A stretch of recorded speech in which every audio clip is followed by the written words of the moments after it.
হে everyone, আজকে আমি বানাচ্ছি অ্যাভোকাডো স্যান্ডউইচ। তো ফার্স্টেই তার জন্য নিয়ে নিচ্ছি একটা অ্যাভোকাডো।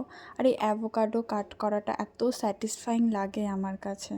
তো যাই হোক, অ্যাভোকাডোটা কাট করে নিয়ে অ্যাভোকাডোটাকে স্কুপ আউট করে নেব। তারপর সেটাকে ভালো করে স্ম্যাশ করব।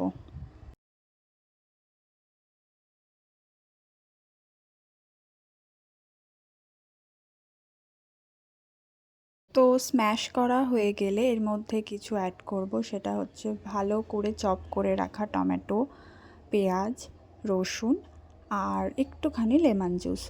আর তারপর এর মধ্যে দেব একটু ব্ল্যাক সল্ট আর চিলি ফ্লেক্স।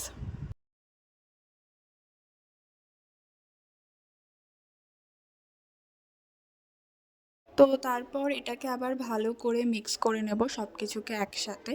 তো মিক্স করা হয়ে গেলেই এই অ্যাভোকাডো যে স্প্রেডটা সেটা রেডি হয়ে যাবে।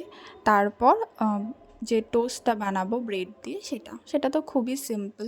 এখানে আমি 3টে ব্রেড নিয়েছি, মাল্টিগ্রেন ব্রেড। সেটাকে অল্প একটু বাটারে এদিক ওদিক করে টোস্ট করে নেব।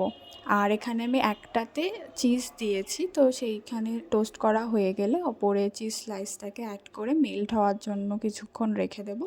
ব্যাস মেল্ট হয়ে গেলে তারপর নামিয়ে নেব। আর এখানে টোস্টগুলো রেডি। তো লাস্টে তার ওপর এই অ্যাভোকাডো স্প্রেডটাকে ভালো করে স্প্রেড করে দেব। ব্যাস আমাদের অ্যাভোকাডো টোস্ট রেডি। একদম সিম্পল একটা ব্রেকফাস্ট। তো টাটা, থ্যাংকস ফর ওয়াচিং। আর তোমরাও যদি এই সিম্পল ব্রেকফাস্টটা ট্রাই করো অবশ্যই আমাকে জানিও। বাই।